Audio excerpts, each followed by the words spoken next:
Baik, jazakumullah khairan. Bismillahirrahmanirrahim. Assalamualaikum warahmatullahi wabarakatuh. Waalaikumsalam. Warahmatullahi wabarakatuh. Alhamdulillah, wa innal hamdalillah nahmaduhu wa nasta'inuhu wa nastaghfiruh wa na'udzu billahi min syururi anfusina wa min sayyiati a'malina.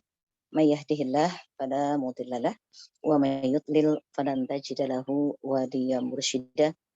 Asyhadu an la ilaha illallah wahdahu la syarikalah wa anna Muhammadan abduhu wa rasuluh la nabiyya ba'dah. Alhamdulillah, puji dan syukur kembali kita panjatkan kehadirat Allah yang sampai hari ke-10 hari ini ya. Kita masih diberi kesehatan, kesempatan untuk bisa meraih apa yang Allah sediakan ya di sepanjang Ramadan ini, dan kita berharap kita bisa menjalaninya, kita bisa memasuki Ramadan ini sampai ujungnya, sampai akhirnya dengan sempurna insya Allah ya. Salawat beriring salam tersampaikan dan tersanjung kepada Nabi kita tercinta yang mulia Nabi besar Muhammad Sallallahu Alaihi Wasallam. Baik, sahabat, keluarga dan orang-orang soleh sepanjang zaman dan dimanapun mereka berada ya. Semoga kita termasuk dalam barisan Rasul bersama para pembela-pembela agama. Baik, yang saya cintai dan juga saya hormati sahabat saya yang saya cintai karena Allah, ahabbakallahu alladzi ahbabtanilah. Semoga Allah juga mencintaimu seperti mana engkau mencintai aku. Subhanallah. Semoga cinta yang kita kaitkan dan kita ikatkan karena Allah betul-betul sebuah cinta yang akan membawa kita bertemu di surga, saling mencari di surga, siapapun yang lebih dahulu masuk ke dalamnya ya, Bu Elik insyaallah. Juga pengurus PW yang saya cintai, yang sudah bersusah payah ya dengan segala upayanya mengupayakan agar acara ini berjalan dengan baik tentunya. Insyaallah semua akan dibalas oleh Allah Subhanahu wa taala dengan kebaikan dan pahala yang besar tentu. Dan semua pengurus juga di daerah ya yang sudah hadir bersama dalam pertemuan kita pagi ini. Semoga kita semua termasuk hamba-hamba Allah yang diberkahinya. Karena Rasulullah SAW dalam satu hadisnya diriwayatkan bahwa keberkahan umat ini ada dalam berpagi-paginya ya. Jadi barokah ya fi bukurina. Barokah fi bukurina. Jadi kita akan diberkahi di hari yang paling pagi ya. Kita berpagi-pagi melakukan sesuatu kebaikan ya. Kita berpagi-pagi melakukan amal soleh ya. Dan insya Allah rangkaian amal soleh yang sudah kita lakukan selama ini ya, selama Ramadan dan sebelum Ramadan ini akan menghasilkan kebaikan-kebaikan lainnya, dan semoga ini menjadi sumber energi yang akan bisa memberikan power ya, kepada kita sehingga Ramadan ini betul-betul kita menjadi orang yang beruntung. Kita tidak ingin menjadi orang yang merugi, dan bahkan kerugiannya itu bukan kerugian yang sederhana ya, jika dikaitkan dengan amal soleh yang menjadi unggulan yang Allah berikan kepada kita di sepanjang Ramadan ini ya, insyaallah.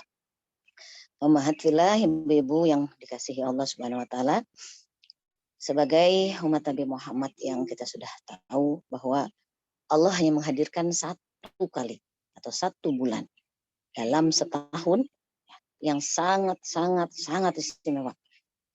Walaupun Allah memberikan 4 bulan haram ya, yang lainnya juga dengan 4 bulan haram ini kita diminta untuk memperbanyak ibadah ya, dan yang contohkan oleh Rasulullah SAW juga diantaranya berpuasa, sedekah dan sebagainya. Tetapi spesial untuk hari Ramadan, bulan Ramadan ini kita sudah tahu dan banyak sekali hadis-hadis yang menyatakan keutamaannya. Ya.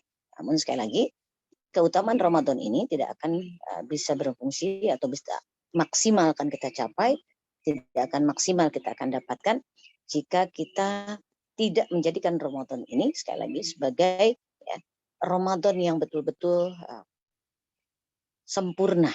Dan kesempurnaan Ramadan tentu saja ada syarat, ada yang harus kita penuhi ya untuk menjadikan Ramadan kita itu betul-betul ya seutuhnya kita miliki. Jangan sampai seperti hadis ya yang Rasulullah sampaikan bahwa banyak orang yaitu hadzuhu minas shaum al-ju' wal 'atash. Kita tidak ingin seperti itu.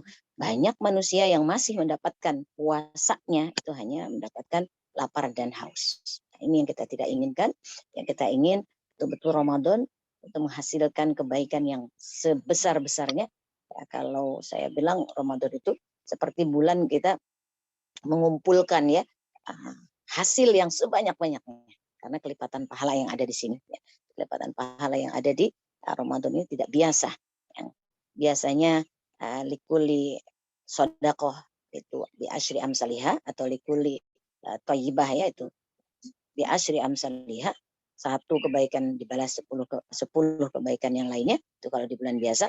Tetapi kalau di bulan puasa kan kita tahu bahwa ini bisa sampai bahkan hatta sab'ami atin di'fa, bisa sampai 700 kali lipat. Nah, inilah kesempatan yang tidak bisa kita, jangan sampai kita buang, jangan sampai kita sia-siakan.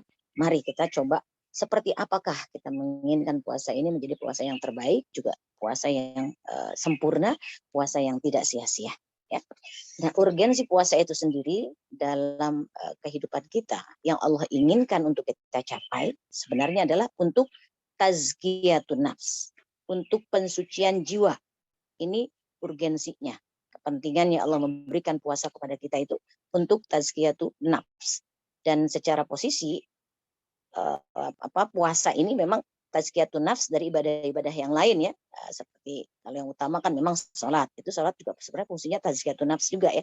Tapi seringkali orang memaknai sholat sekali lagi hanya sebagai rutinitas. Jadi dia tidak bisa mengambil fungsi utamanya sholat itu sebagai fungsi tazkiyah. Ya. Padahal Allah menginginkan kita sehari tazkiyah itu sampai 5 kali. Ya, belum lagi diberikan perintah zakat, termasuk juga perintah puasa ya, yang ini adalah di antara syahwat terbesar yang dimiliki oleh manusia. Ini adalah syahwatul batin wa syahwatul farj ya, kata Rasulullah. Dua syahwat yang besar yang diberikan oleh Allah kepada, terbesar bahkan ya, yang ada pada manusia, dan ini juga sekaligus menjadi ujian untuk manusia. Ini adalah syahwat perut dan syahwat kemaluan.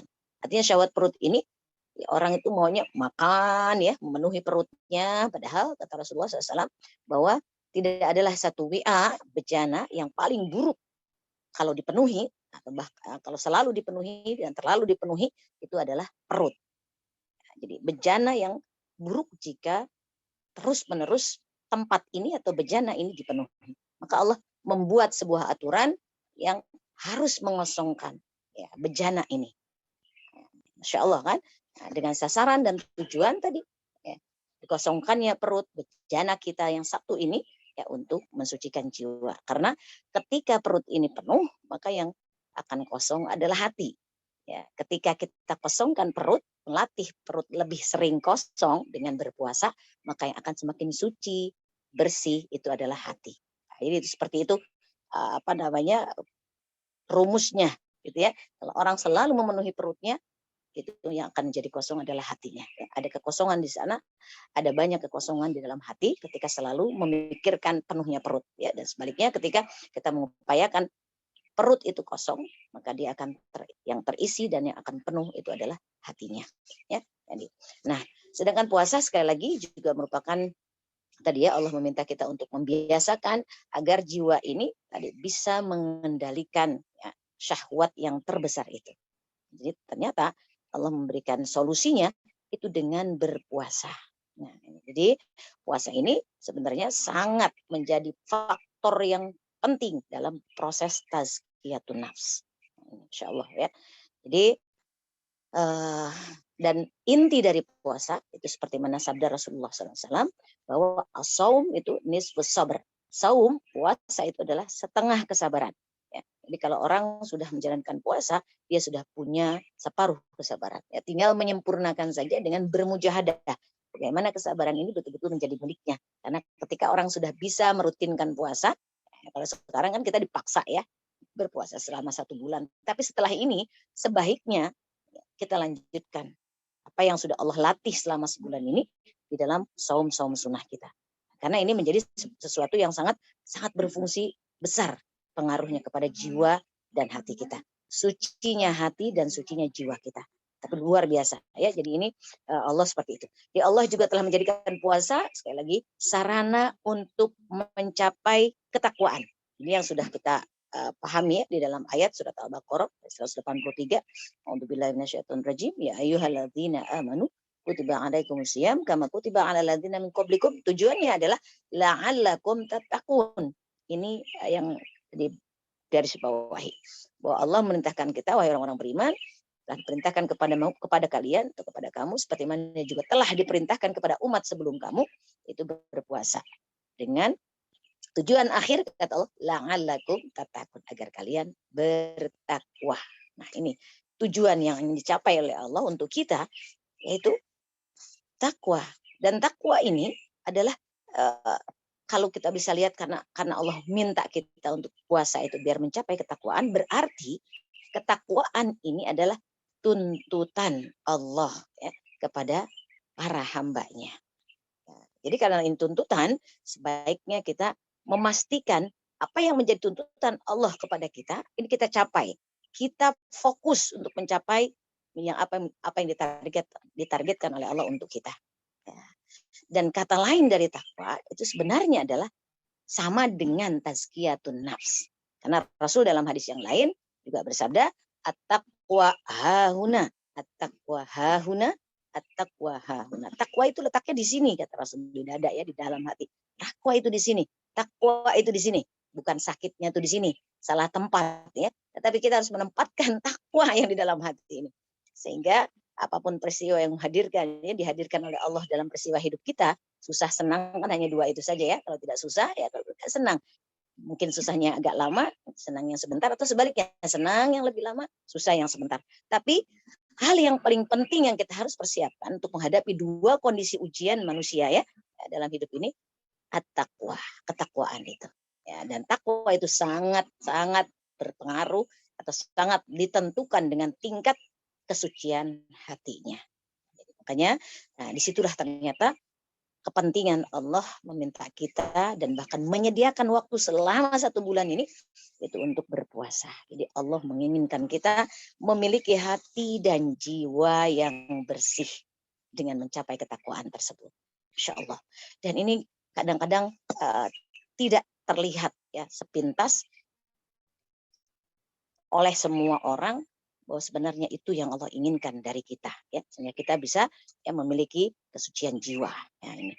Dan jiwa serta penyempurnaannya dalam ayat ya, misalnya Allah Subhanahu wa taala memastikan dalam surat Asy-Syams misalnya, wa nafsi wa ma sawwaha fa alhamaha fujuraha wa taqwaha qad aflaha man zakkaha wa qad khaba man dassaha. Ini sebagai sebuah dalil yang sangat jelas bahwa Allah Subhanahu wa taala betul-betul memang sudah menakdirkan itu kata Allah, dan demi jiwa serta penyempurnaannya ya. Wa nafsi wa ma sawwaha. Kemudian fa'alhamaha fujuraha wa taqwaha. Dan Allah dengan menyempurnakan jiwa yang diciptakannya itu untuk manusia sekaligus juga telah membuat dua pilihan. Apakah pilihan itu ya, takwa atau pilihan fujur ya. Aflah, semuanya sudah digambarkan, semuanya sudah dipaparkan, semuanya sudah disediakan oleh Allah di hadapan kita. Fa'alhamah, diilhamkan. Fujuroha, potensi kedurhakaan, atau juga wataqwaha, potensi ketakwaan. Ya. Semuanya ada, tinggal letak permasalahannya pada manusia itu sendiri. Allah menyerahkan kepada kita untuk memilih ya antara dua pilihan itu. Ya, dan dua pilihan ini ya, yang akan menentukan pilihan ini itu Allah meminta kita sendiri. Kenapa? Karena Allah adil. Allah tidak pernah memaksa manusia. Kalau Allah mau, maka kata dalam satu ayat ya, Allah bisa menjadikan man fis sama'i wa man fil ardi itu semuanya adalah orang yang beriman, orang yang taat. Tapi kan nyatanya Allah tidak memaksakan kehendaknya. Sekalipun Allah menginginkan keimanan dari hambanya. Ya, ini karena memang manusia diberikan hurriyatul ikhtiar, kebebasan untuk memilih dua jalan yang telah ditetapkan tersebut. Dan ketika nanti di akhirat, Allah juga sangat mudah ya mengevaluasinya, dan Allah juga sangat mudah membalikkan gitu ya. Kira-kira ketika ada manusia beralasan, saya kan sudah engkau tentukan seperti ini, tidak, karena Allah sendiri yang menyatakan ya bahwa dua pilihan itu diserahkan kepada hurriyatul ikhtiarnya manusia ya, kebebasan memilih yang dilakukan oleh manusia. Nah, tidak bisa kita mengklaim bahwa apa yang terjadi kepada kehidupan kita ini karena apa yang sudah ditentukan oleh Allah kepada kita. Tidak bisa, ya. Nah, maka puasa sekali lagi ya, apakah puasa itu puasa yang apalagi yang wajib ya, dan juga puasa yang sunnah tetap punya kedudukan dan posisi untuk tazkiyatun nafs ya. Nah, ini makanya kita ingin menggali apa sih rahasia puasa dan syarat-syarat batin yang tersembunyi di luar apa yang sering kalinya kita perhatikan secara zohirnya. Artinya puasa secara rukun syaratnya ya, niat, kemudian niat ya, kemudian dengan niat ini kan menjadi syarat secara sahnya puasa atau rukunnya puasa ya, kemudian yang membatalkan, kemudian yang tidak membatalkan, yang terkait secara fikih itu semua zohir yang membuat puasa kita ya sesuai dengan syarat dan rukunnya. Namun kita ingin lebih melihat sesuatu yang dibalik zohir itu. Kita ingin melihat batinnya puasa itu seperti apa, dalamnya puasa itu seperti apa. Karena dalamnya puasa inilah justru yang membuat puasa kita itu sempurna, kemudian diterima oleh Allah Subhanahu wa taala. Dan ketika batinnya puasa ini kita tidak jalankan, ternyata puasa yang kita jalankan tadi sia-sia. Kelihatannya saja kita berpuasa. Kelihatannya saja kita tidak makan, minum dan tidak berhubungan badan ya suami istri di siang hari. Tetapi dalamnya, capaiannya, hasilnya ternyata zong kira-kira. Nah, ini yang menjadi lebih penting apa yang kita harus bongkar ya. Jadi rahasia puasa dan syarat-syarat batin atau syarat-syarat yang tersembunyi ya di balik perintah puasa tersebut. Nah, nih. Baik, kita lihat ya bahwa puasa sekali lagi kalau para ulama khususnya misalnya Imam Ghazali ya membuat puasa itu menjadi 3 tingkatan. Tiga tingkatan puasa yang ada yang dijalankan oleh manusia. Kita lihat nanti kita ada di tingkat yang mana nih kira-kira ya. Kita sudah masuk fase yang mana dalam puasa kita selama ini ya. Nah, kita bisa menilai diri kita sendiri tentunya ya, untuk menilai orang lain. Baik. Puasa yang pertama atau tingkat pertama atau puasa yang paling awal lah ya, anak tangga pertama ini adalah puasanya orang awam biasa, as-shaumul awam ya, puasanya orang awam yang puasa ini nanti kita bahas lebih lanjut ya. Kita sebutkan dulu puasanya orang awam, kemudian puasa yang tingkatan kedua adalah puasanya as-shaumul khosoh, puasanya orang khusus ya. Dan yang ketiga adalah shaum khosun khosoh ya, puasa super khusus kira-kira gitu. Tingkat yang ketiga ya. Jadi puasa orang awam, puasa khusus dan puasanya yang khususon, super khusus kira-kira ya. Nah, puasa yang awam ini puasa yang kebanyakan dijalankan oleh manusia ya pada umumnya. Artinya yang hanya memenuhi syarat secara fikih, dan kadang-kadang juga secara fikih pun juga belum sempurna dijalankan ya. Dia betul-betul menjalankan puasa itu hanya sebatas ya puasa itu pokoknya nggak makan, nggak minum, nggak berhubungan badan siang hari. Kadang-kadang juga ada yang kepleset ya, masih ada yang kepleset yang bab tidak berhubungan dengan suami istri ini ya. Makanya kemudian ada aturan untuk kifarahnya ya, yang aturan untuk menyelesaikan permasalahan ketika orang ini masih tergelincir dalam aturan puasa secara zahir ya. Nah, itu masih ada ternyata seperti itu. Ya, puasa yang awam, puasa orang-orang secara umum yang ini masih banyak sekali. Atau bisa dikatakan inilah yang mayoritas.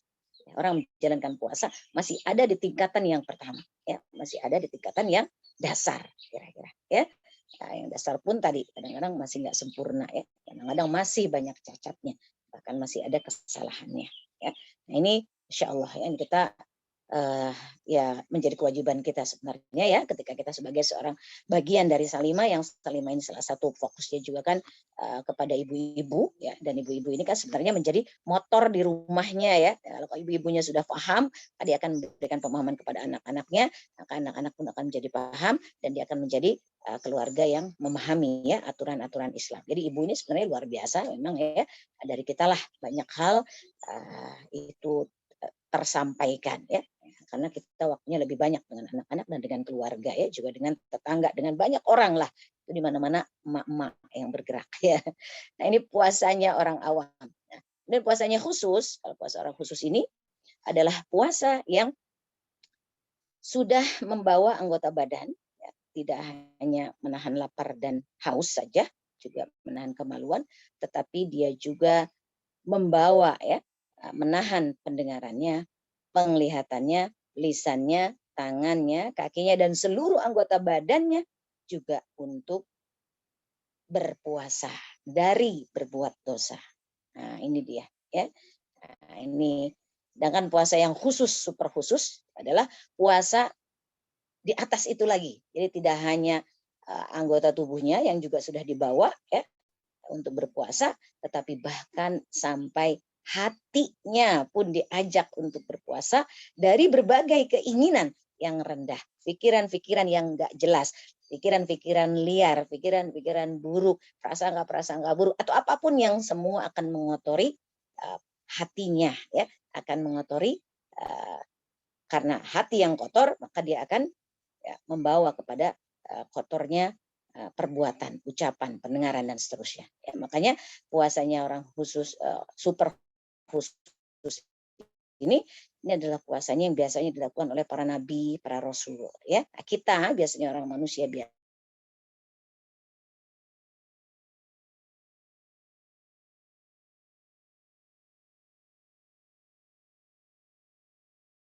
Jaringan mungkin ya, jaringan Umi. Ya. Karena ini adalah puasa yang ya sama aja dong kita gitu. Padahal kita kan istilahnya udah ngaji, sudah banyak mengikuti kajian, sudah banyak mengikuti ya berbagai hal yang untuk menguatkan ya, menguatkan diri kita untuk tidak lagi sama dengan orang biasa. Dan ini bukan kehendak kita. Allah yang menghendaki kita sudah tergabung dengan kondisi atau komunitas yang sudah harus lebih daripada orang awam. Mau tidak mau, harus memaksa diri kita berbeda dengan mereka. Ya, sekarang kita lihat puasa yang khusus ini agar kita betul-betul bisa ya, mencapainya. Karena puasa khusus ini adalah puasa yang dilakukan oleh orang-orang soleh, orang-orang muqarrabin, orang-orang yang dekat dengan Allah Subhanahu wa taala, orang-orang yang terus mendekat dengan segala upaya ya, yang dilakukannya dengan sungguh-sungguh. Nah, kita ingin ada di situ. Kita ingin ada ya, di tingkatan yang ini. Ya, semoga kita bisa mencapainya ya. Nah, jadi kita bisa mencapai ya, tingkatan yang takhusus ini atau puasa yang khusus ini ya, dan untuk mencapai kesempurnaannya ya, ini ada paling tidak 6 hal ya, 6 perkara atau 6 poin yang harus kita pastikan ya kita lakukan. Kita lihat ya. Yang pertama adalah ya, ketika kita ingin melakukan puasa dengan tingkatan khusus, berbeda dengan tingkatan awam, maka pertama yang harus kita kerjakan adalah terkait dengan mata. Ya, mata ini Allah meminta kita menundukkan pandangan, Masya Allah ya, dan menahannya dari liar dan berkeliaran melarak lirik kira-kira gitu ya. Nah, ini tidak boleh dianggap remeh ya pandangan ini, karena ternyata pandangan ini awal dari masuknya sesuatu ke dalam hati, ya kan?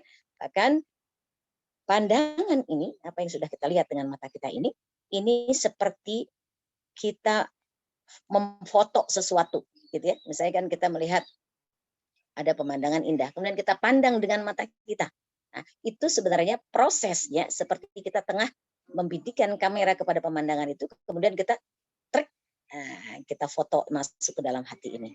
Nah, itu hakikat pandangan ya yang kita tujukan kepada sesuatu. Makanya kita tidak boleh sembarangan menunjukkan atau mengarahkan pandangan. Ya, tidak boleh sembarangan. Ya, harus betul-betul kepada sesuatu yang pasti diridhoi Allah dan kita menghindar dari sesuatu yang dibenci oleh Allah dan bahkan dimurkai oleh Allah Subhanahu wa taala. Ya, karena tadi sekali lagi ketika pandangan ini kita sembarangan, kita pandangkan kepada sesuatu yang tidak disukai oleh Allah, dimurkai oleh Allah, maka ini bisa ya, pandangan yang kita tadi arahkan itu bisa menyibukkan hati kita. Nah, inilah sebenarnya akhirnya melalaikan untuk mengingat Allah Subhanahu wa taala.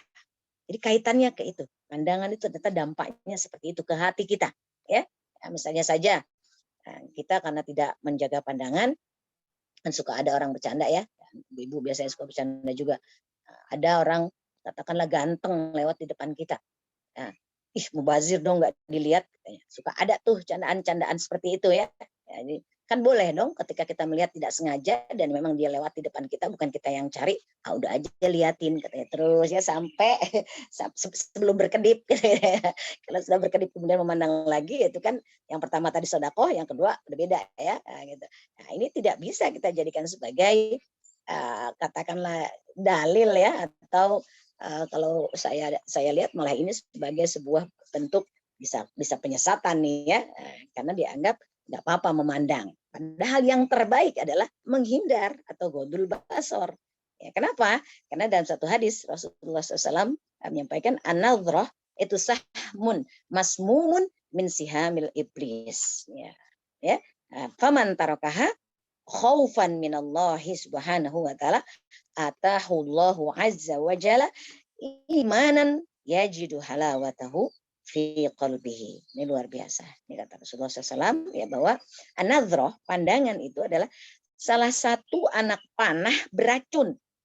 Bukan anak panah biasa ya, tetapi pandangan ini adalah merupakan anak panah beracun dari anak panahnya milik iblis.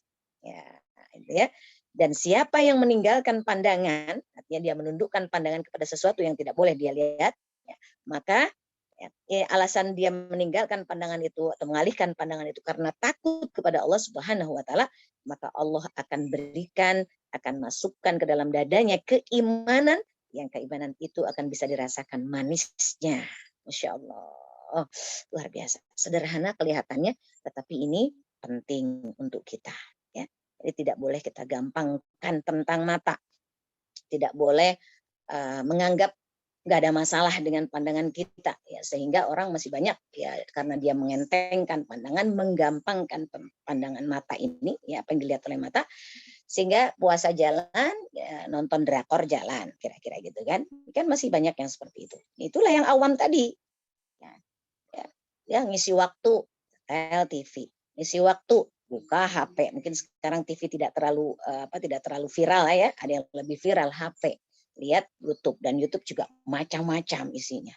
Nah, jadi kalau kita tidak menjadikan pandangan ini sebagai salah satu ya anak panah beracunnya iblis, maka banyak yang kena anak panah ini ya, anak panah beracun ini. Nah, ini hati-hati. Ya, kalau kita ingin meningkatkan kualitas puasa kita dari awam menjadi puasa yang khusus, maka pandangan mata kita ini tidak boleh kita arahkan kecuali kepada sesuatu yang pasti diridhoi oleh Allah Subhanahu wa ta'ala.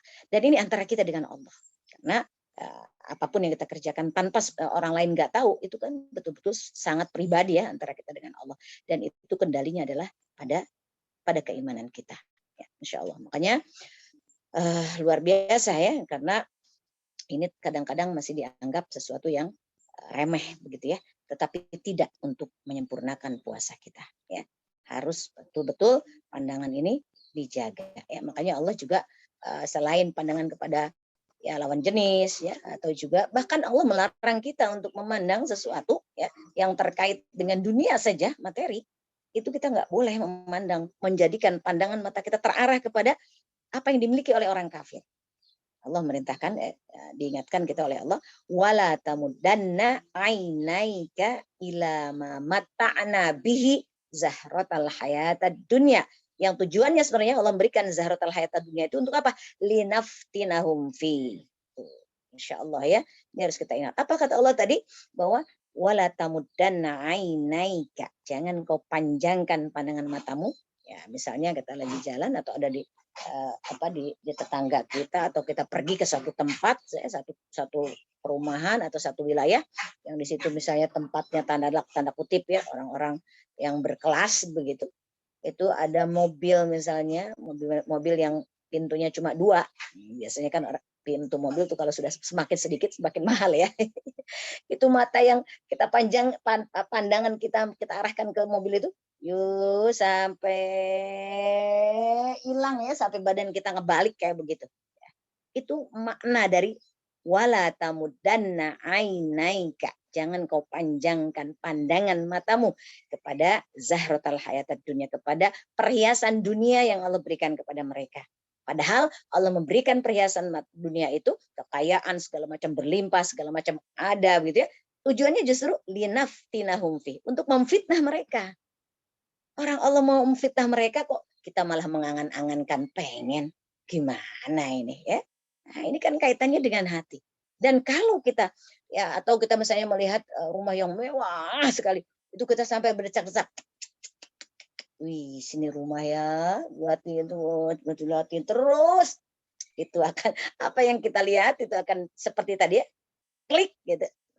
Moto ya, kemudian foto itu ada di hati kita dan itu kan sangat mengganggu ya kehusuan kita, bisa mengganggu kehusuan sholat, datang lagi bayangan itu dan kita lihat rumah kita masih begini, menghayallah kita ya untuk juga bisa kalau begini mah punya begini dan bla bla bla bla bla bla. Jadi itu dampak dari pandangan ya, jadi tidak boleh kita sepelekan karena Ini mata Afwan, ini. tambahan 10 menit lagi mungkin. Oh, Masya Allah, baru satu Gak loh Mbak. kerasa. Ya, baik kita cepat saja. Oke, yang kedua yang kita juga harus lakukan, kita jaga agar puasa kita menjadi sempurna dan tidak sia-sia. Ya, akan kita naik kelas puasanya dari puasa awam kepada puasa khusus, juga lisan tentu ya. Lisan kita harus jaga agar tidak ya melakukan gibah ya, apalagi dusta, nauzubillah, apalagi gunjingan ya, baik itu kata-kata keji juga, kata-kata kotor, kata-kata kasar, kata-kata atau pertengkaran atau perdebatan atau semua jenis yang bisa dilakukan oleh lisan. Ini harus cut total betul-betul. Jadi kita pilih kata, jika tidak baik betul-betul tidak ada manfaatnya, keep silent aja deh kira-kira ya. Jangan karena kita punya forum misalnya atau kita punya kesempatan ngomong dan kita lagi punya unek-unek, wah udah ada ini dia nih kesempatan nih, bla bla bla bla bla bla bla, tanpa mempertimbangkan ya apakah yang kita ucapkan tersebut itu baik atau tidak. Kata-katanya dipilih tidak ya. Jadi jangan asal bunyi, jangan asal keluar kalimat, karena kita diingatkan oleh Allah Subhanahu wa taala dalam ayat yang lain, ma yalfidhu min qaulin illa ladaihi raqibun atid. Tidaklah satu patah kata pun yang kau ucapkan keluar dari lisanmu kecuali di sana ada raqib ya, yang mencatat kebaikan kalau itu baik, dan atid yang mencatat juga keburukan jika itu adalah keburukan yang kita ucapkan. Jadi ini tidak lepas dari kita, setiap saat kapanpun kita akan dimintai pertanggungjawaban dengan apa yang kita ucapkan. Belum lagi Allah bilang, Rasulullah SAW bersabda bahwa aksaru mahasoid alsinatu itu fitnar. Kebanyakan apa yang kalian tuai, kalian hasilkan dari lisan kalian itu adalah diserembabkan atau dimasukkan ke dalam neraka. Itu lebih banyak yang seperti itu. Hasil dari lisannya itu adalah membawa kepada neraka. Maka ada ungkapan ya, kalau peribahasa kita, mulutmu harimaumu. Kira-kira gitu ya. Dan ini sebenarnya peribahasa ini ya memang ada benarnya, tetapi apalagi hadis dari Rasulullah tadi itu sudah benar betul-betul menunjukkan bahwa lisan ini berbahaya. Ya, lisan ini harus betul-betul dikendalikan. Dan kendali ini sekali lagi ada pada diri kita. Dan pengendalian lisan ternyata juga terkait dengan raihan capaian puasa dan kesempurnaan puasa ya, agar tidak sia-sia ya, insyaallah. Jadi kalau ibu-ibu yang masih awam mungkin sebelum mulai masak dia ngumpul belanja sambil ngerumpi gitu kan, ngobrol-ngobrol sana sini ngalor ngidul, betul-betul yang ngalor yang ngidulnya itu udah kemana-mana, kidul bener ngalor banget gitu kan. Nah, ini kan ya Allah, dan itu dianggap sesuatu yang biasa, belum masak, ini belum mulai masak. Jadi yang hanya dalam pikirannya itu, ya puasa itu cuma nahan lapar, cuma nahan aus, cuma nahan nggak berhubungan aja. Yang lisannya ngawur, yang ngalor ngidul tadi, ya Allah, yang matanya juga sudah nggak karu-karuan apa yang dilihat. Ya Allah, yang itulah yang membuat puasa kita itu merugi ya, puasa kita nggak dapat apa-apa, mahadzuhu minas shaumila ju'wal atas tadi, nggak dapat pahala apa-apa dari puasanya selain lapar dan haus ya, insyaallah. Baik, dan padahal Rasulullah SAW dalam hadis yang lain juga mengingatkan kita bahwa innamal itu sesungguhnya innamas shaum itu junnah kan, bahwa puasa itu sebenarnya harusnya menjadi perisai. Ya, makanya Rasul bilang faidakan ahadukum soiman, kalau seseorang di antara kalian berpuasa maka fala yarfus wala yaskhub wala yajhal. Ya, seseorang jangan yarfus, yarfus berkata-kata yang kotor, yang jorok, yang jelek, ya. Wala yajhal juga, ya. Jangan juga dia berbuat bodoh atau berkata-kata yang bodoh atau mengatakan orang bodoh, ya sama ya, underestimatekan orang lain, menganggap orang rendah dan berbla bla bla bla bla begitu. Enggak boleh. Jadi, kalau dipikir orang yang awam tidak akan menangkap ini sebagai sebuah sinyal yang ada kaitannya dengan puasa. Tetapi para orang-orang soleh, ya, yang hatinya hidup melihat ini sebagai, ya, kendala yang besar, ya, untuk mencapai kesempurnaan puasa. Makanya Masya Allah kita ini ya kalau ditanya sejak kapankah kita berpindah kelas puasa dari kelas awam menjadi kelas khusus, kita yang bisa menjawab ya. Sudah sejak kapan kita mengalihkan pandangan ya, mengarahkan pandangan, mengatur lisan ya, dan yang ketiga mungkin juga menjaga pendengaran. Nah ini babnya kita tidak melihat, kita tidak mengucapkan, tapi yuk mendengar ya, mendengar ya, mendengarkan setiap hal yang tidak disukai oleh Allah, yang dibenci, yang makruh, bahkan yang haram, termasuk gibah. Kita nggak ngomongin sih ya, kita juga nggak ngelihat infotainment sih di TV lah, tapi kita dengerin orang yang lagi gibahin orang lain. Nah ini sama aja gitu ya. Ya, sama saja statusnya seperti mana riba ya. Riba itu kan semua yang terkait dengan riba, yang meminjam, yang dipinjam, yang hutang, yang berpiutang, yang menjadi saksi, yang menulis, yang cuman nemenin kira-kira, ya, ngelihat aja toh, denger aja itu pun sama haramnya, kan gitu. Nah, ini. Masya Allah. Jadi yang kita dengar pun, jika pun kita tidak ya membicarakannya atau tidak melakukan dengan lisan kita atau tidak melihat ya yang haram dengan mata kita, tetapi mendengar yang haram dari telinga pun juga sama hukumnya. Ya, makanya, Insya Allah ya Allah Subhanahu Wa Taala betul-betul bahkan menyamakan ya, menyamakan antara orang-orang yang mendengar saja dengan orang yang memakan itu sama. Ya, coba kita lihat dalam paling enggak ada 3 ayat ya yang Allah menyamakan posisi orang yang mendengar keburukan atau kejelekan dengan orang yang memakan yang haram. Misalnya yang ada dalam surat Al-Maidah ayat 42. Ya, kata Allah Subhanahu wa taala, mereka itu adalah orang-orang yang suka mendengar berita bohong. Nah, berita bohong kan dosa ya. Gibah, bohong, dusta ya, kita tahu itu bohong. Terus kita dengerin aja. Padahal apalagi kalau kita nggak tahu lain hal ya. Padahal kalau kita nggak tahu nggak masalah. Tapi ini kita tahu, tapi kita nggak bergerak, kita nggak beranjak, kita nggak menyetop juga dia untuk berkata bohong itu. Kita duduk manis menjadi pendengar setia, pendengar yang baik. Ini sama kata Allah SWT ya, ya. Mereka itu adalah orang-orang yang suka mendengar berita bohong dan banyak memakan yang haram. Jadi disamakan posisinya, mendengar kata-kata bohong, memakan makanan yang haram. Kalau makanan yang haram itu kan, kalau makan itu kan yang ada dinikmati gitu loh, ya. Misalnya nauzubillah orang makan babi atau minum khamar, kan ada yang dinikmati. Wajar ya kalau keharamannya itu berasa gitu. Karena dia menikmati. Lan denger itu apa loh? Ya kan, mendengar itu kan nggak bisa dirasakan. Tetapi hukum dan statusnya sama dengan yang makan haram. Coba. Jadi betul-betul, aduh ini pendengaran menjaganya lebih sulit ya, ketimbang menjaga lisan, ketimbang menjaga mata. Ya. Satu lagi firman Allah SWT misalnya dalam surat Al-Maidah masih tadi ayat 42, ini ayat 63-nya. Kata Allah, mengapa orang-orang alim di antara mereka atau orang-orang ulamanya lah di antara mereka dan pendeta-pendeta mereka tidak melarang mereka mengucapkan perkataan bohong dan memakan yang haram. Jadi mengucapkan yang bohong ya, itu dan perkataan yang bohong sama dengan juga memakan yang haram. Mendengar yang haram sama juga dengan memakan yang haram dalam ayat tadi ya. Jadi statusnya sama. Jadi luar biasa ya. Nah, makanya dan orang yang mendiamkan gibah kalau begitu, kalau kita tahu itu gibah ya, ini dalam firman Allah Subhanahu wa taala, ini ayat surat An-Nisa ayat 140 misalnya ya. Karena sesungguhnya kalau kamu berbuat demikian, tentulah kamu serupa dengan mereka. Ini orang yang mendiamkan, orang yang bicara bohong, orang yang bicara gibah, membicarakan orang lain. Kita tadi duduk manis mendengar saja.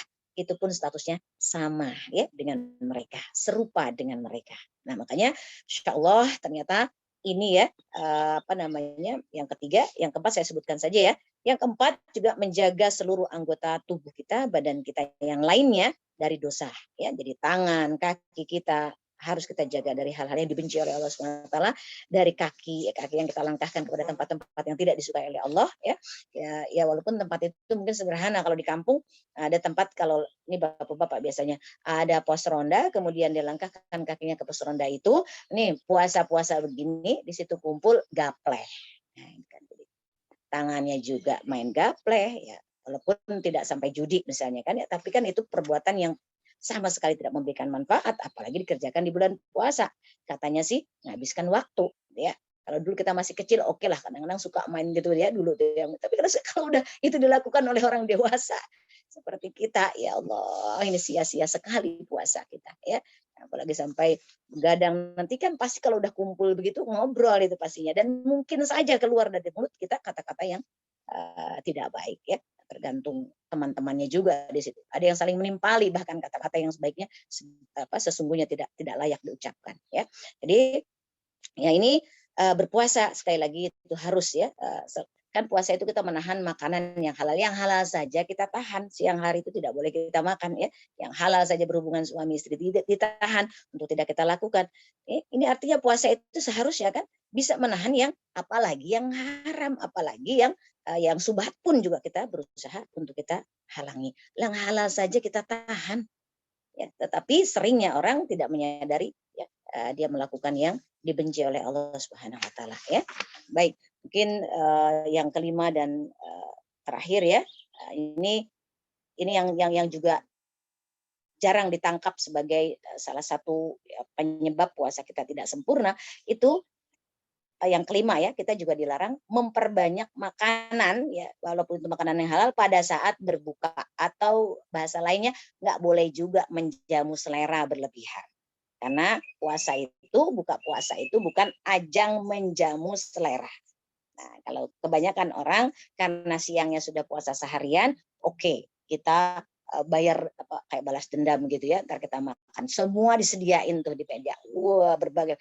Dan ternyata itu bukan puasanya orang khusus, itu puasanya orang awam ya. Nah, mari coba dari kelima ini, yang terakhir ya, yang keenam, ketika iftar ya, terakhir ini ketika iftar semua 1 sampai 5 sudah kita jalankan, tetap saja di akhir ketika iftar pada saat kita berdoa ya, setelah zahabat dzama'u wa batalatal auruq, ya Allah kita tetap meminta, ya Allah terimalah puasa saya hari ini dengan hati yang harap-harap cemas. Tetap itu harus menjadi menjadi milik kita di setiap penutup kita beribadah, termasuk berpuasa. Jadi jangan sampai kita kepedean gitu ya. Udah habis doa, alhamdulillah, wah alhamdulillah selesai hari ini puasa ya, sempurna lah kira-kira begitu. Padahal kita belum tahu ya apakah puasa kita diterima atau tidak. Jadi yang keenam, tetap ya, hati kita harus senantiasa berada dalam ya, mengharap-harap cemas ya, dalam kekhawatiran, dalam ketakutan, tapi juga berharap ya, semoga puasa ini diterima oleh Allah Subhanahu wa taala.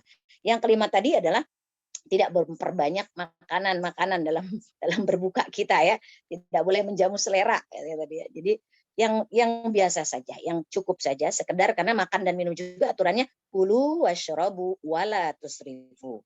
Ini larangan ya, makanlah dan minumlah, tapi janganlah berlebih-lebihan. Jadi ketika kita dalam puasa ini tadi ya, ujungnya puasa itu ketika berbuka menjamu selera, ya, sampai berlebih-lebihan, berarti sama dengan kita jatuh ke dalam larangan tersebut. Dan inilah yang kemudian kenapa puasa kita nggak beranjak dari puasa awam ya, tidak pernah meningkat menjadi puasa khusus ya. Semoga dengan 6 poin yang kita coba evaluasi kembali perjalanan puasa kita yang sudah puluhan tahun, ya Allah, bukan setahun 2 tahun kita masuk puasa ya. Ini ayo kita naik kelas, yuk kita coba menjadi kelas yang lebih berkelas kira-kira gitu ya. Semoga Allah memudahkan kita, semoga Allah ya memberikan kita kemudahan dan taufiknya sehingga kita bisa ya menjadikan puasa kita menjadi lebih sempurna dan tidak sia-sia ya. Ya, terakhir sebelum menutup ini ada satu hadis ya yang diriwayatkan oleh Quraiti ya, beliau menyatakan inna shauma amanah. falyahfaz ahadukum amanatahu. Puasa ini sesungguhnya adalah amanah ya dari Allah Subhanahu wa taala, dan hendaklah setiap diri kalian menjaga amanahnya masing-masing ya. Mudah-mudahan kita bisa menjadi orang yang amanah ya di dalam memegang amanah puasa kita dari Allah Subhanahu wa taala, dan tadi ya kita bisa meningkatkan atau menaikkan kelas kita, dan ini hanya semata-mata mengharap ridha Allah Subhanahu wa taala. Jazakumullah khairan ala kulli syai'in. Mohon maaf waktunya juga jadi lebih ya. Ini udah singkat-singkat banget nah. Dipangkas-pangkas. Mudah-mudahan bisa berikan kebaikan untuk diri saya dan juga ummahat semua, akhwat semua ya. Sekali lagi jazakumullah khairan ala kulli syai'in. Falafu minkum. Wassalamualaikum warahmatullahi wabarakatuh. Waalaikumsalam warahmatullahi wabarakatuh. Masya Allah, tabarakallah, full daging hari ini. Luar biasa ini memang betul Mi. Tadi kita sudah bertahun-tahun melaksanakan puasa, tapi nggak pernah tahu nih apakah puasa kita ini betul-betul berkualitas atau tidak. Tadi sudah diberikan kiat-kiatnya oleh Umi ya, dari mana? Ada 3 jenis orang berpuasa menurut Imam Ghazali ya, dan mudah-mudahan kita bukan termasuk yang pertama, kedua, tapi yang ketiga. Yang ketiga tadi ada 6 poin yang mesti kita coba laksanakan. Nah, alhamdulillah ini Umi langsung saja ada pertanyaan, izin saya bacakan. Yang pertama tadi dari Ibu Ida ya, dari Ibu Ida itu mengenai mungkin yang terkait dengan puasa kiat-kiat yang 6 tadi. Yang pertama mata ya. Nah, pertanyaan dari Ibu Ida, bagaimana? Maaf, yang pertama bukan tentang mata, tapi tentang hutang katanya. Ini agak keluar tema, tapi tadi memang ada sedikit disinggung tentang hutang ya. Bagaimana kalau kita menagih hutang sejak 8 tahun di grup gitu? Boleh Kak Umi atau bagaimana caranya katanya? Terus yang kedua, kita langsung 3 aja mungkin ya. Yang kedua, dari Ibu Gustini Hastuti, bagaimana jika sedang berupaya untuk mendapatkan rezeki yang banyak atau berdagang atau berusaha, dikaitkan kita tidak boleh senang melihat perhiasan dunia, karena memang yang dijual atau yang diperdagangkan mungkin memang dunia gitu ya, perhiasan dunia atau barang dunia. Dan yang ketiga adalah masalah riba. Kadang kita bingung minjem uang ke mana, padahal itu kita butuh sekali, belum ada uang untuk melunasi yang rumah dan sebagainya. Sampai ada orang yang menghindari riba, diomongin karena rumahnya dijual, terus sekarang kontrak, terus bagaimana kalau PNS katanya gitu, kerja di pabrik minjem uang di bank gitu ya. Intinya seperti itu mungkin. Sedangkan kita juga butuh untuk umroh, ibadah haji dan yang lainnya, dan kita pinjam uang dari bank. Jadi itu 3 pertanyaan pertama tentang bagaimana kalau kita menagih hutang di grup sudah 8 tahun katanya gitu ya. Yang kedua tentang berdagang, mungkin ya ini ya upaya tentang rezeki yang banyak, tapi kita juga nggak boleh ngelihat perhiasan dunia. Dan yang terakhir tentang masalah riba, kalau kita tidak punya tapi kita pinjamnya hanya ke bank. Itu saja mungkin yang ketiga. Tafadhol Umi.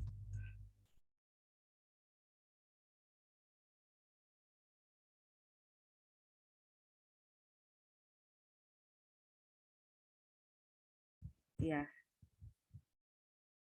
Umi masih adakah? Oh iya.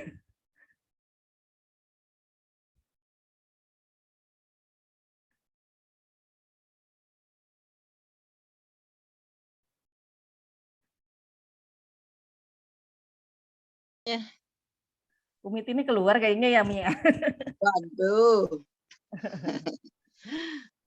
Wah, terpental ya. Terpental. Umi tahu nggak ya bahwa beliau terpental? Jangan-jangan nanti ngomong terus, nggak taunya udah terpental. 10 menit lagi ya. Iya. Coba. Sama-sama aja, ada yang bisa jawab. Mungkin di sini ada Bu Yayah. Bu Yayah dari Tangerang, bisa dibantu pertanyaannya. Apa? Bisa dijawab. Ya, tafadhol Bu Yayah. Saya coba bantu. Yang pertama apa Bu?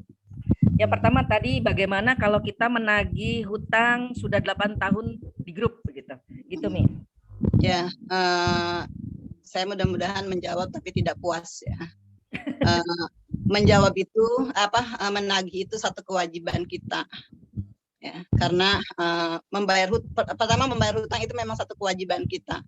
Tapi mengingatkan juga adalah satu kewajiban kita. Tetapi lagi-lagi kita memang diperintahkan untuk ahsan ya, baik dalam segala sesuatu gitu. kan hutang itu muamalahnya pribadi antara engkau dan aku gitu. Maka mungkin akan lebih baik lagi menagihnya juga antara engkau dan aku. Itu mungkin. Kemudian yang lain bisa bantu. Ya, mudah-mudahan bagaimana Bu Ida, cukup puas?